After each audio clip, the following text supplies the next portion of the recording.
Hello guys, welcome to my channel. This is Uday Pandit and you are watching MEP Technical World. In this video, we'll learn about basically how to calculate the voltage drop of the cable. Okay, so before we start the session, I'd like to request you, if you are not yet subscribe my channel, please subscribe my channel and also hit the bell icon so you'll get notification regarding my upcoming videos. So let's get started. So here we have this is the MDB, or you can say LT panel, and this is the SMDB, submain distribution board. Okay, or you can say floor panel, floor distribution panel. So from here to here we have a cable. Selected the cable, which is 1 run 4 core 240 square copper XLP insulated armored cable. The length of the cable from MDB to SMDB is 50 meter. Okay, so this cable size we calculated as per this connected load. 200 kilowatt load is connected on this SMDB, and this full load current is 348 ampere as per this connected load. Here we have already calculated. Okay, now here what we have to do, we have to check the voltage drop in this cable as per this length. Okay, if we are going to finalize the cable size, then we have to consider the voltage drop also. Actually, how much voltage drop is acceptance, so accordingly we have to finalize the cable size. Till now this is not sure whether it is okay or not as per voltage drop calculation.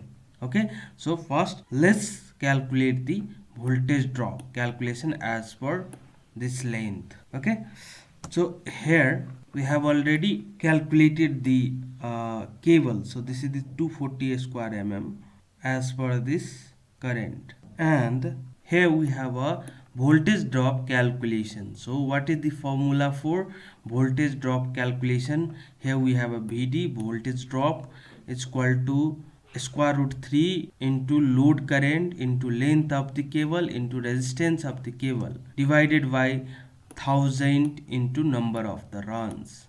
So this is the formula for voltage drop. If we want to calculate the voltage drop in percentage, then we have to multiply VD into multiply with 100 divided by system voltage, which is our generally from 400 to 415, like that. 420, even 400 or 415. So this is the our three-phase system voltage. So here we have some rules. So voltage drop of the cable should be less than 3%. Okay, always. If voltage drop is more than 3%, then we have to increase the cable size. Okay, so this is the rules. If the voltage drop is less than 3%, then that cable is okay for that particular feeder. If the voltage drop is more than 3%, then we have to increase the cable size as per the catalog. Now let's move to the calculation. So this is the conductor resistance. Actually, if you look into here we have what we need.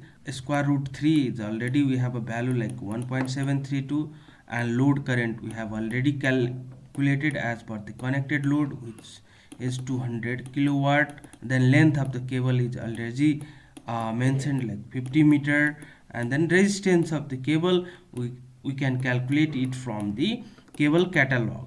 Okay, so here we have a conductor resistance cable catalog. As per this, if you look into here 240 square cable, here we have a copper cable. Okay, for AC. So how much is it? 0.0997 ohm. Okay, so this is the conductor resistance of 240 square cable. Now here, as you know that L is 50 meter, load current is 348 ampere, and conductor resistance is 0.097, which we have taken from conductor resistance catalog of the cable.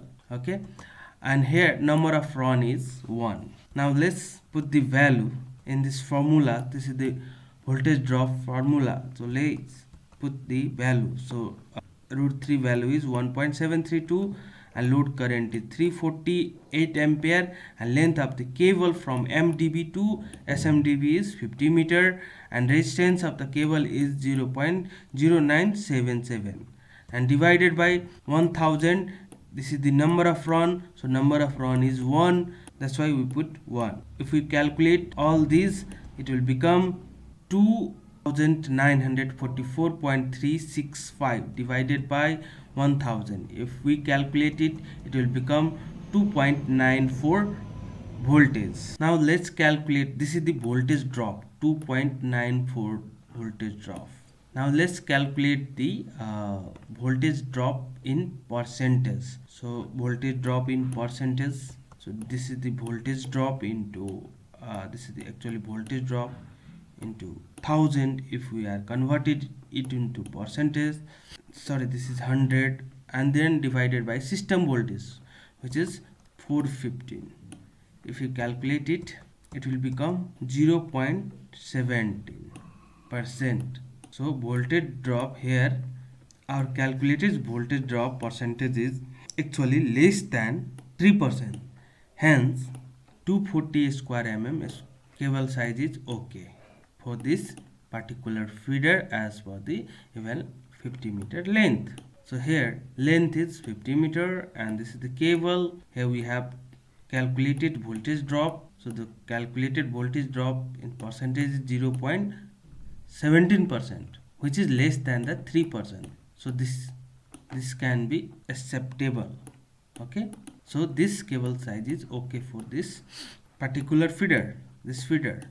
Okay, if our calculated voltage drop calculation like 3.4%, which is more than 3%, then we have to, what we have to do, we have to increase the cable size from 240 to 300 square mm. Again, according to this cable size, we have to calculate the voltage drop similar like this. If our value again less than 3%, then that cable would be okay. If not, then we have to increase the cable size. Okay, so this has to be verified when selecting the cable. Only we cannot depend the on load current, and even in derating factor we have to consider the voltage drop as well. Otherwise what happen, our voltage will drop more and accordingly you will not get the voltage to our the system. That's why your equipment or machinery will not operate accordingly. That's why we have to consider this voltage drop as well. And later in next video we'll also consider the short circuit current as well, okay, during the selection of the cable. So hope you guys understand about the voltage drop calculation of the cable. So thank you for watching this video. Please like, share, comments and subscribe, and also hit the bell icon so you'll get notification regarding my upcoming videos. So thank you very much. See you again in next video.